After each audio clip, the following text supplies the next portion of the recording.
All right, guys. Sorry for the, I'm sure, the poor lighting, but, I was just in the basement here getting some things out for the kids, and I just stumbled upon something from all those years ago. Oh, my goodness.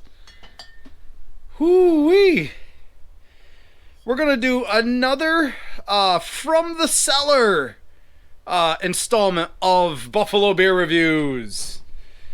This is the barrel-aged Unearthed Stout from Long Trail. This is the 2016 version. And I put it into the basement 10/23/2016.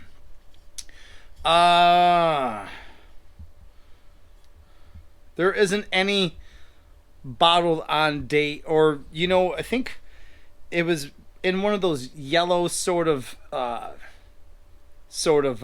print on the bottle, and I think it got worn off. So we're gonna take a look at a little stout that I cellared. Cellaring isn't some sort of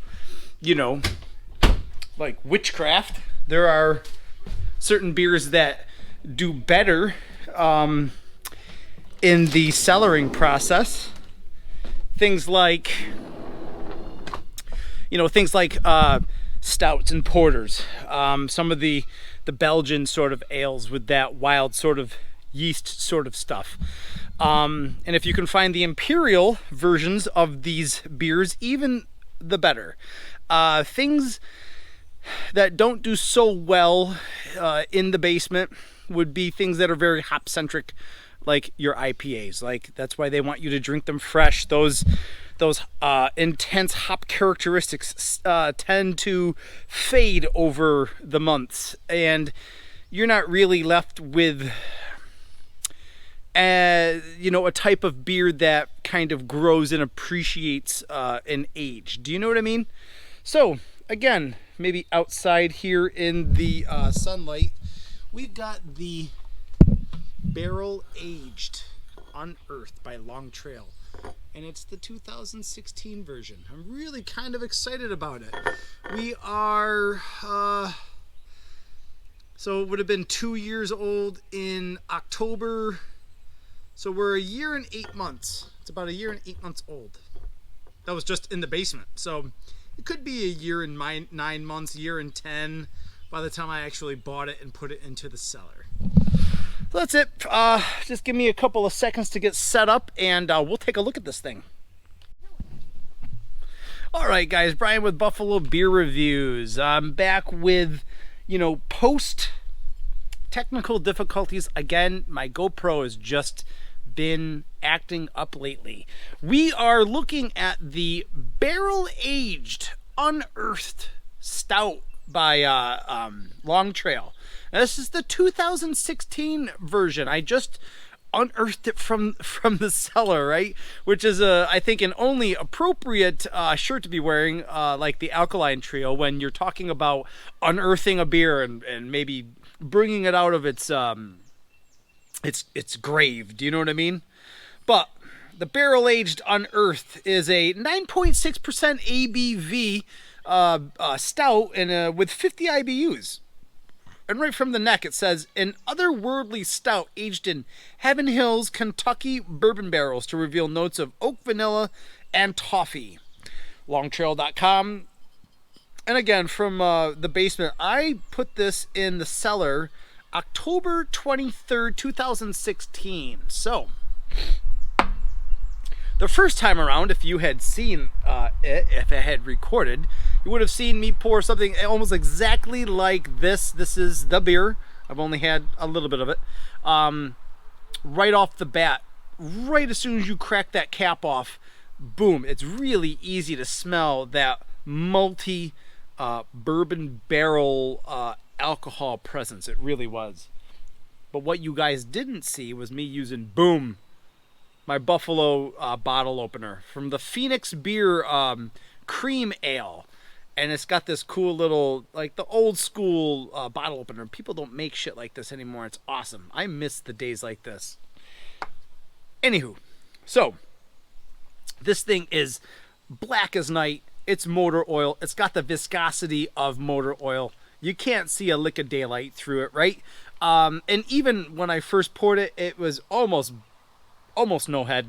And what you do get is that super concentrated sort of like a latte sort of head to it. You know what I mean? Like a dark tan head.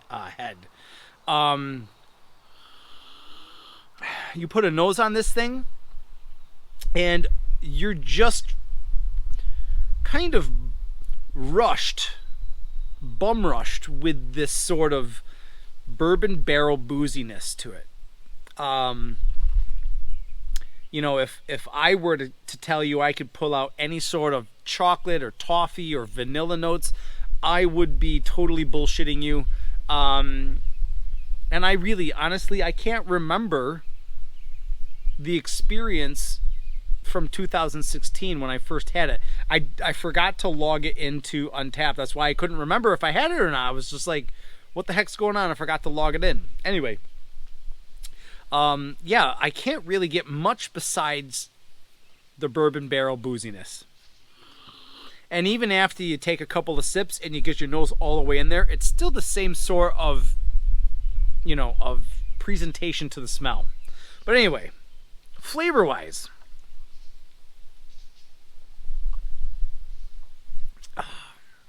man, you know, I think I'm just slightly relieved that I'm not gonna keel over of like some strange botulism or whatnot. This is great. All the flavors are like fully intact, and some of them have been, I think, even more effervescent. You know, a year and 8 months later, really. So right after you get that initial bourbon barrel booziness to it, and you know, you get your mouth primed, you get your sinuses primed, you get your flavor, you get your palate primed. It's really easy to kind of pull out the soft sort of effervescent like vanilla on the back end. It really is. It sounds strange, but it's really not. And I'm not quite sure if that if the oak, yeah, I don't know. The bourbon barrels are usually oak, so I don't know if the oak barrels are helping to play an enhanced role in that sort of vanilla flavor production. But it's nice. It really is. So you've got this great sort of experience with your cellared stout. You know, I think even when it was a newly brewed beer, this was one of those dense, medium-bodied beer, making a couple of ticks over to that heavy bodied beer.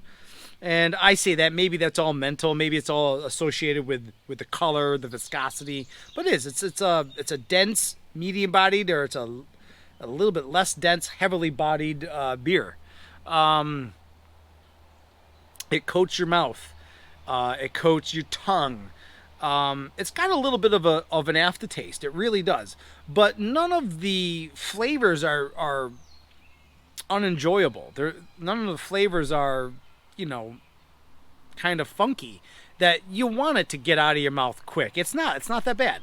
I mean, we're talking about some booziness. We're talking about, you know, if you want to pull like a dark chocolate sort of profile in to the mix, you can. And it's just that imperial bourbon barreled stout presence. And so what? It sticks around for a little bit extra. It's not that bad. It really isn't. Oh man, you know, this is kind of cool. You know, I put 2 in the cellar. I cellared 2 of them, which is difficult to do. And I drank one, I think maybe last year, on a whim, and then I drank this one today. So if you guys are like the video and you think that you might want to try cellaring for yourself, give it a shot. It really is enjoyable. The only thing I think you have to worry about is staying disciplined. You know, buying a 4-pack of beer and cellaring one of them right away, or cellaring 2. I like to cellar 2 at a time. So you get a 4-pack of beer, you're already putting 2 away in the basement. So you're really you're paying a good amount of money for just 2 beers, you know, right away. So you just got to stick to it. Just buy a couple at a time, put them in the basement, and then forget about them. You know, I've got a dehumidifier in the basement. Nothing's funky. Nothing's out of whack. And, you know, I think glass does better maybe than cans does, and especially the darker ones. Put it in the basement, kind of even out of the way of the cellar windows, put them behind, you know, this, that, the other thing, and just forget about them. And then all of a sudden, you know, a year and a half hits, 2 years hits, 3 years hits, and you get to enjoy them, and you get to kind of reminisce about you know, what was going on in 2016. Good God, that seems like an eon ago. Anyway, I digress. So that was my little look into 2016 via Long Trail's Unearthed Bourbon Barrel Aged Stout. Man, oh man. It's true what they say, they just don't make them like they used to. Oh man, that was so cheesy. I'm sorry about that. So I hope you guys enjoyed the video as much as I enjoyed making it. I'll see you guys in the next one. Cheers.